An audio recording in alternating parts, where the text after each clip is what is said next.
In this video, I'm going to show you how to move huge games like Fortnite directly to your external drive without uninstalling them. Just so you know, this tutorial applies to any games you have on your Windows machine. Whether it's Fortnite taking up 70 gigs of space, The Sims 4 taking up 100 gigs of space, or Call of Duty taking up a whopping 250 gigs of space or a fourth of a terabyte, Jesus, this tutorial will save you so much space on your main drive. Since every game has a different install location, one that you might have changed ages ago when you installed it, and honestly, who remembers where they put everything, right?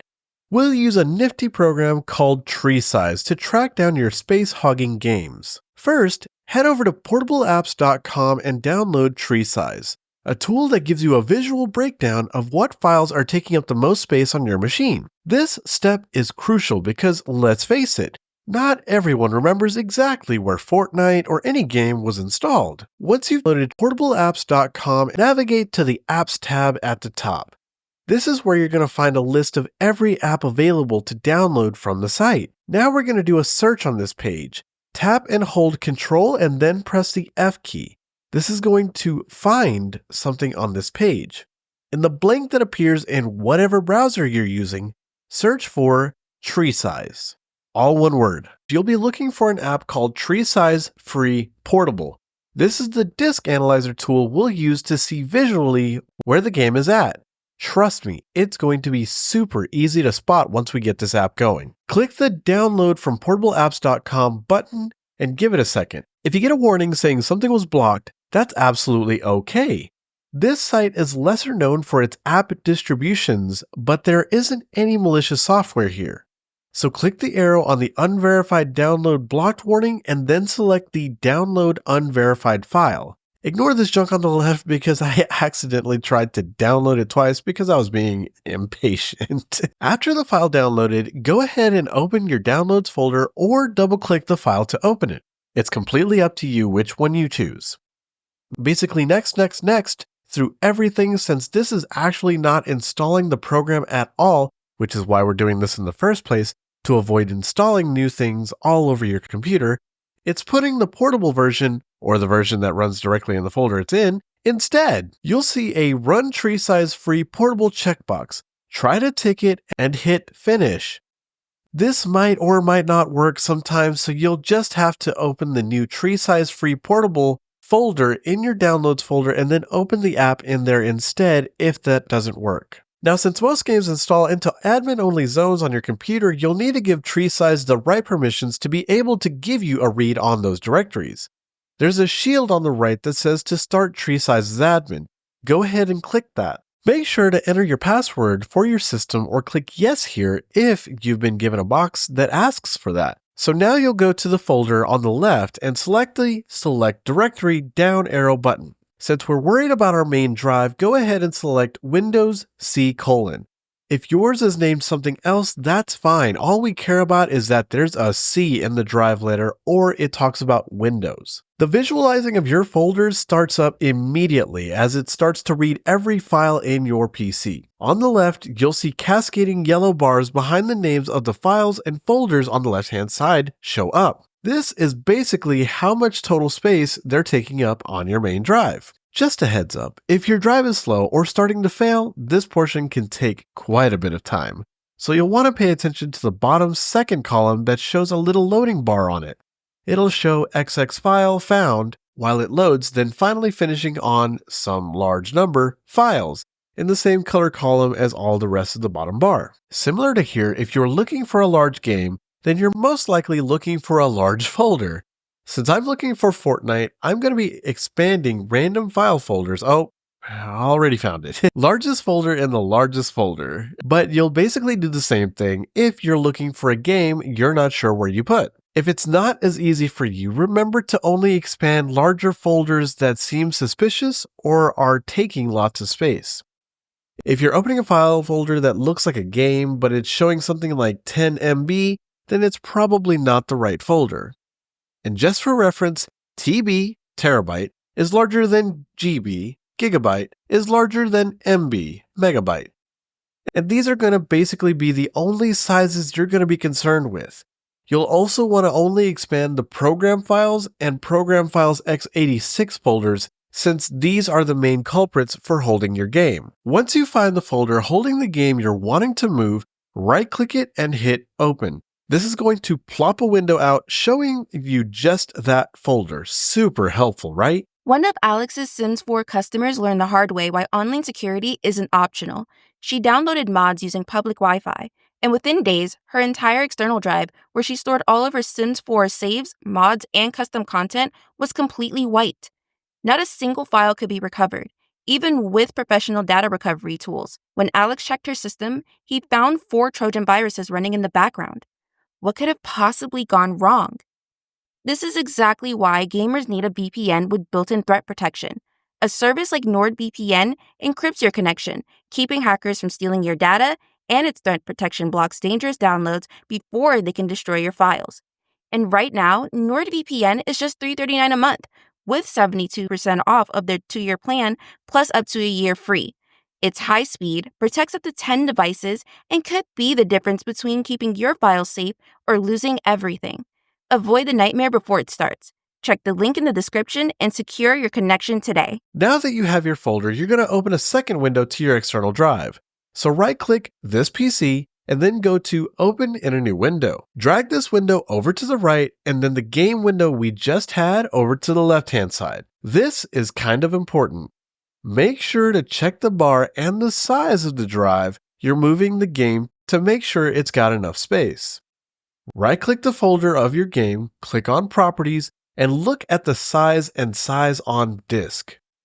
The larger of these two will typically be the size on disk. It's the actual space allocating area. Make sure this number is smaller than the whatever free space is left on your drive you're moving to. If you're confused at all and don't know if it's smaller or not, remember you can always directly ask Google, "Hey yo Google, is 67.6 gigabytes smaller than 105 gigabytes? Or if you actually have an Alexa, totally apologize if I turn yours on when I say this. Hey Alexa, is 67.6 gigabytes smaller than 105 gigabytes?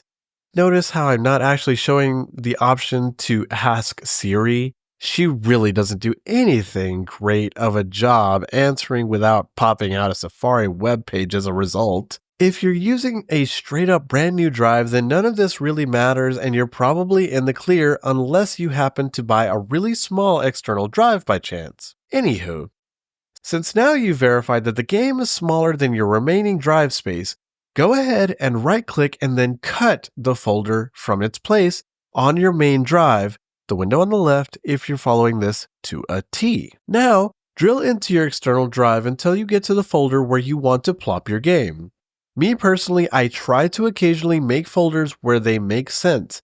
In this folder, I didn't, but I would typically put a games folder down before moving the game into it. But oh well. Now just watch it or go grab something to eat or drink if you're feeling it. If you're interested in saving lots of time, I recommend downloading an app called TerraCopy. If you're lazy like me, you can just type TerraCopy download right into your start menu search bar and click the download button in the codesector.com result that shows up. There will be some options here. Just click the terracopy.exe file that shows up. Sadly, there's not a portable version of this app like there used to be, hence why we're having to download the actual installer. Open the file, then click Install. Put in your password or click Yes if you're given the box asking you to. It'll open the program once it's done. Don't worry about that, just close it, we don't need that at all. Now, when you cut and paste it to the folder you're wanting to put it in, you'll see a new pop-up asking what you want to do with it. Explorer is the default way of doing things. We don't want that. We want the second option, TerraCopy. You might get hit with another prompt asking for admin permissions. Just put in your password or click Yes if you're asked again. Then the process will start. There's a window button on the left that you can click to show exactly what files are being cut over and if they're being completed successfully. There's 2 bars in the window to show you your progress. The top bar shows the progress of the current file or folder that's being moved. The bottom bar shows your overall progress, speed, and time remaining. Unlike Windows, this gives you multiple benefits. It's copying files asynchronously, meaning in batches versus one by one, which means faster file moving for you. Next, it's giving you hella accuracy. After the first 10 to 20 seconds, typically, the time remaining balances out and gives you a real world time estimate of how much time you're looking at spending doing the file transfer. So the time remaining will slowly climb downward as it reaches its true time remaining, much, much more accurate than Windows. So while this is going, we can move on to getting the command ready that's going to make all this possible. Take your left window, snap it to the top right corner, and take your other window, snap it to the bottom right corner, and finally, right-click the Start menu and click Terminal Admin. The options here might change a bit, but whether or not it shows PowerShell Admin, Terminal Admin, or Command Prompt Admin, feel free to open it. They will all get us where we actually can execute the next set of steps in this video. Now, go into the folder we're moving, and then go into the address bar afterward to select the full path address.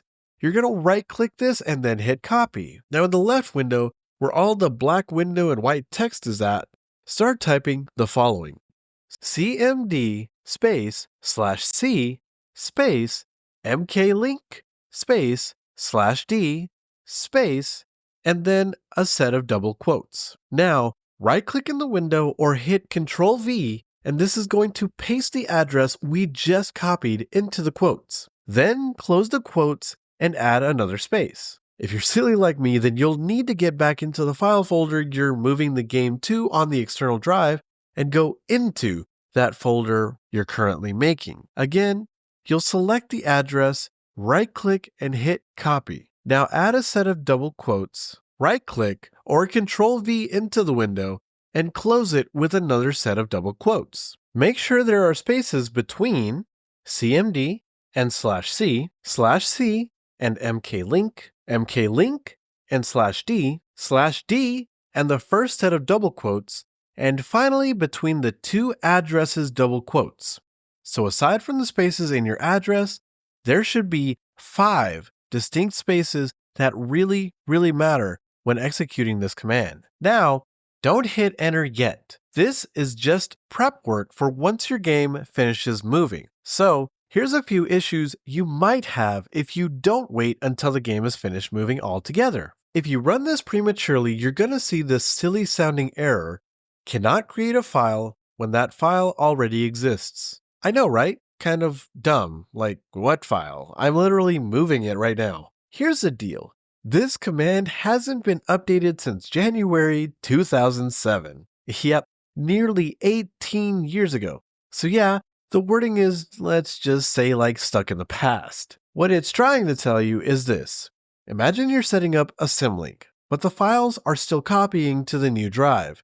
This means that the original folder, let's say Fortnite, still exists where it started. The issue isn't that a file already exists, it's that there's a folder still there, and the symlink can't take its place.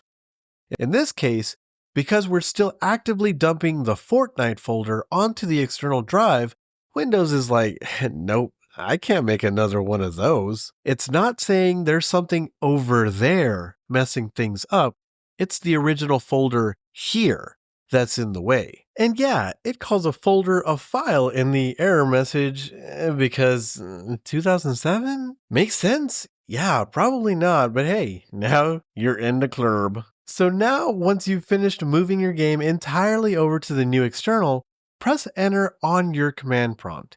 If everything was done correctly, you should see symbolic link created for the original Fortnite location, some pointy arrows, the new Fortnite location. Now, you should absolutely be able to start up Fortnite and everything should work as expected. There are some things you need to be aware of here though. 1. The game may take longer to load. This is because typically most people have HDDs instead of SSDs. Make sure you purchase a speedy, small SSD similar to this one, link in the description below. 2. You have a much higher chance of your game becoming corrupt. If for some reason the drive gets pulled out of your computer and the game is running, there's a very good chance you'll need to run a repair on your drive to make sure the files weren't lost in memory. 3. Updating may take longer. Again, same as the first point, if you have a slower drive, this is going to be a bit of a downfall, meaning your games are going to take longer to download onto your drive. If you have any other game data you need to move from your main drive, check out how to move it using this video here. Also, if you want to move another game, like say The Sims 4, check out this video here. Thanks for watching!